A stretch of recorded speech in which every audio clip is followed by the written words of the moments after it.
You guys aren't going to believe this. We want to talk more Patriots here on Boston Center, the chat. Welcome back here on Nesson. Great to have you here with us. Great to have our next guest because we keep talking about, the Patriots, they're Super Bowl contenders. Locally, many of us feel that way. Nationally, let's find out what the perspective is. Adam Caplan, NFL insider, SiriusXM Radio, joins the show. Adam, good to see you, my friend. Adam, good to see you. Yeah, I didn't think we'd be talking about the 9-2 Patriots, best record in the National Football League. I want to go off of what, 11. I want to go off of that. Best record in the NFL at 9-2. Now, Bill Parcells, as you know, famously said, "You are what your record says you are." Is this the best team in the NFL? Well, now I know some people are going to point to the strength of victory. Who did they beat? When did they beat them? But to me, guys, the litmus test was 2 weeks ago at Tampa.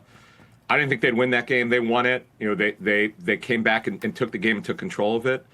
Very, very important. And the other thing, Adam, about a first year with Vrabel here, I cannot believe that they're 5-0 on the road. There's so much about this Patriots team you could not know, and that's another part of it, that they're road warriors. And now, are they the best team in the National Football League? This is the most wide open, I could tell you, and this is my 27th year covering the NFL.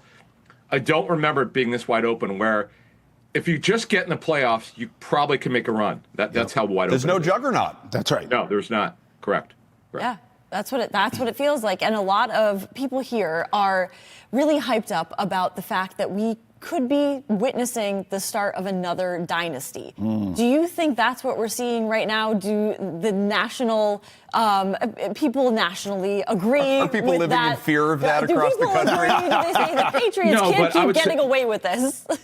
Lucy, the issue is this. The roster isn't great. They've probably overachieved, if we're being honest here. This is the way the league looks at it. Yeah. The hope was that the over/under win total from the bookmakers was 8.5, and it's Vrabel. You saw what Jim Harbaugh did last year with the Chargers. Not a great roster, but they overachieved. The thought was here maybe they get 8 or 9 wins. Drake Maye did show some promise, and obviously he's taken a big jump. We could talk about him later. But there's no way you could see this. No, to answer your question, no. See, first of all, you're talking about Brady and Belichick, and we could argue about how great Belichick was as a head coach, but Brady was obviously great, arguably the best quarterback in NFL history. But Drake Maye is very early here. But what you love is it's not a great roster. Elliott Wolf probably knows this. They're better than anyone could have thought around the league. And you just build off that because you've got the quarterback guys. When you have the quarterback, you just build around him. It's not easy, but it's easier. No doubt. I want to go back to something you said earlier because I keyed in on it and I started taking notes immediately. You said the AFC's wide open. Couldn't agree more. So I started writing down the teams that I'm not really that worried about who are in the playoff picture. Colts, Broncos, Chargers, Ravens, Bills, all these teams I think the Patriots match up well with in the playoffs. But Adam, there's one boogeyman on this list. I still, even though the road to the Super Bowl looks like it's going to come through here, Adam, the boogeyman to me is Patrick Mahomes and the Chiefs. Can you just look to your crystal ball? They're not even in the playoff spot. Who's worried about that? Well, I want to hear from him. Look into your crystal ball and tell me, Patrick Mahomes and that team comes here to Gillette. How does that game play out? Well, you have to understand, you're talking about playoff experience. Andy Reid, one of the top 3 head coaches in NFL history, right? Yeah. He is one of 4 head coaches in the last 35 for a team to start 1-5 and make the playoffs. And the Ravens are trying to do that, and they're turning their season around. But, yeah, I would be worried. Now, Jacksonville, to me, now I know that they've got the tiebreaker against Kansas City in that bizarre ending on Monday Night Football. But Kansas City will get in one way or the other. Jacksonville's not very good. Yes. And, yeah, I would be worried. But, that's down the line here. The Colts, by the way, no one's talking about them. They passed the litmus test weeks ago when they lost at the Rams, so they played a very competitive game. The Colts are really, really good. They got a mojo going. They're another team that's been better than anyone probably thought they could be. Who knew about Daniel Jones? So guys, that's the story of this league this year. So many things have happened that you cannot predict, and we love that. Adam, when you watch Drake Maye, what do you see? Like because I'll tell you why I'm asking this. Watching that Jets game last night, he was under duress a few times, and I'm watching this guy climb the pocket. I'm watching this guy make veteran quarterback moves in his second year. The poise in the pocket, the moving around, the decisiveness. big, strong kid, can throw a football over those mountains. When you watch Drake Maye, what do you see? Is this guy the real deal in your mind?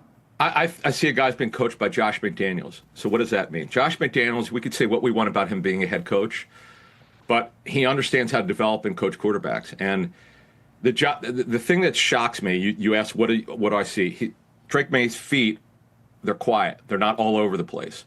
There were 3 or 4 significant flaws that he had at North Carolina.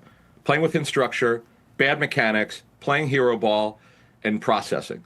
All of it's majorly improved. He looks like a different quarterback. Now, again, coaching matters. This is just a phenomenal job by Josh McDaniels. And Drake Maye being coachable. That's the other thing. He couldn't play to this level, okay? Couldn't play to this level without willing to be coached. And he is absolutely willing to be coached. And he's got a great temperament, great attitude. And again, I know he's a pretty good kid, but there were a lot of flaws he had. There were a lot of concern around the league about Drake Maye. I'm going to be honest with you, when he was drafted, whether he'd ever make it. And I remember talking to some people, with the Patriots when the staff came in, this new staff, they graded, they saw him out of the draft, and they saw the improvement last year, and then they've kind of taken him to the next level because you don't really know, because he was coached by another staff, kind of where he's at and how he was coached. But having this kid be so far ahead of schedule, you just know that he's just going to build on it, and having a great attitude to be great is what he clearly has. Yeah, because when Drake Maye was drafted, Belichick himself on television said he basically wouldn't have drafted him. He saw all these flaws in him. So if Belichick was the head coach right now, we wouldn't have Drake mania at all. That's the right. maniacs would not exist. Yeah, well, right, and Bill had personnel control. See, but no, look, and I have a ton of respect for Belichick, but let's face it, him and Mac Jones and their issues, you saw that, how he handled it. Well, Mike Vrabel understands. Get a world-class coach like Josh McDaniels in terms of working with quarterbacks. And I know I'm talking to people around the league who know Josh. He could always change his mind. It seems like he was just totally focused on developing Maye, not trying to be a head coach again. Not saying he wouldn't want to be one, but from what I've heard, he really has not had the thought from people connected to him, and he was just singly focused developing this quarterback and being back home in New England. It's certainly working out right now. Yeah. Adam, like you said, almost 30 years covering the NFL. I don't know if you have an MVP vote, but if you do or if you did, Drake Maye right now he's the betting favorite to win the award. Would he have your vote? All right, so I vote in 2 polls. One of them is a big one, Pro Football Writers Association, which is recognized. It's not AP, it's below it, but it's pretty important. They have more categories. I would say this, and I can't believe I'm saying this. Daniel Jones certainly has to be up there. I'm not saying I'd put him above Maye, but I'm just saying he's got to be up there. Depending on where the Chargers go at the end of the season, Justin Herbert.